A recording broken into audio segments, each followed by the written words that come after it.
doktrina Kristiyana page 35 ingon sa unsay Iglesia Katolika. Usa ka binulyawan sa katanan nga miila sa Santo Papa sa Roma nga ilis ni Kristo dinhi sa yuta.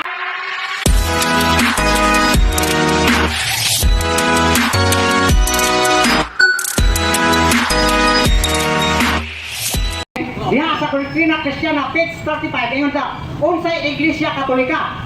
Usa ka binulyawan sa katanan nga miila sa Santo Papa sa Roma nga ilis ni Kristo dinhi sa yuta. Mao na nasulat sa inyong doktrina Kristiyana. Isto 267 na Santo Papa ilis ni Kristo, wala gyud ka parehistro.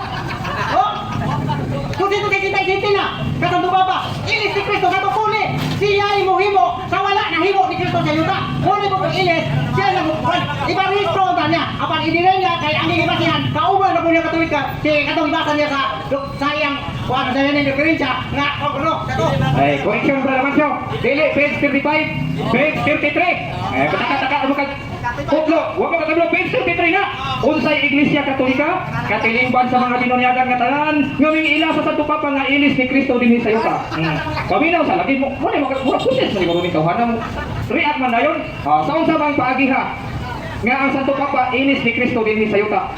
Diha ba sa pagkadiyos ni Kristo? Dili. Nakahibalo siya nga ang Santo Papa ilis ni Kristo dinhi sa yuta sa mga buluhaton, sa pag-atiman, pagdumala o pagbalaan sa simbahan nga iyang gitukod. Pero wala nagsugo si Kristo nga iparehistro na pirmahin na.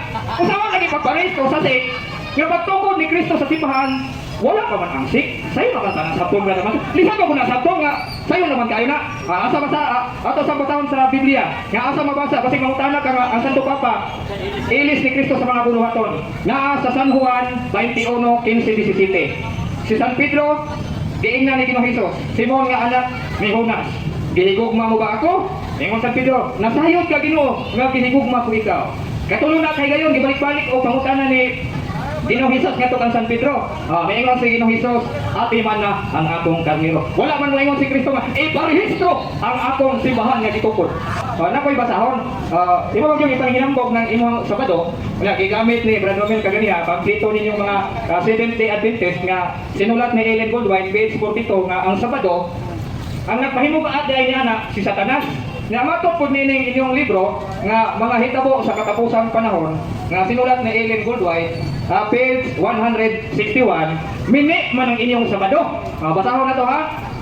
Iyang dipainom ang tanang kanasuran sa bino sa iyang mahugawng kaulag. Na i-verse din nga gigamit, gipadayag 14:6 hangtod sa 8. Giunsa ni ini paghitabo? Yung sa kuno nini paghitabo. Ang tubag, pinaagi sa pagpugos sa katawhan sa pagdawat sa mini nga Sabado. Sa may mini, Sabado, Domingo, Sabado, mao'y mini, dili, Domingo. Mao na nga, nganong mini, tungod kay si Satanas mao'y nagpahimugat ni ini.